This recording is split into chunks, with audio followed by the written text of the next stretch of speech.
দক্ষিণ এশিয়ায় কার্প জাতীয় মাছের একমাত্র প্রাকৃতিক প্রজনন ক্ষেত্র চট্টগ্রামের হালদা নদীতে ডিম ছেড়েছে রুই, কাতলা, মৃগেল, কালবাউস প্রজাতির মা মাছ। বৃহস্পতিবার মধ্যরাত থেকে নদীতে ডিম আহরণ শুরু করে জেলেরা। চট্টগ্রাম বিশ্ববিদ্যালয়ের হালদা রিসার্চ ল্যাবরেটরির সমন্বয়ক অধ্যাপক মঞ্জুরুল কিবরিয়া জানান, গত এক সপ্তাহের বেশি সময় ধরে হালদা পাড়ে অপেক্ষায় ছিল ডিম সংগ্রহকারীরা। বৃহস্পতিবার দুপুর থেকে ভারী বৃষ্টি শুরু হলে প্রস্তুতি নেয় তারা। সন্ধ্যার পর উজান থেকে পাহাড়ি ঢল নামতে শুরু করে হালদায়।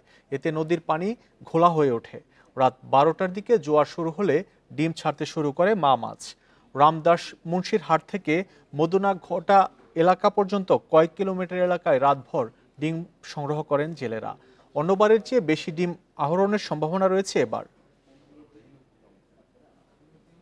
বহুল প্রতীক্ষিত হালদা নদীতে মা মাছ ডিম দিয়েছে।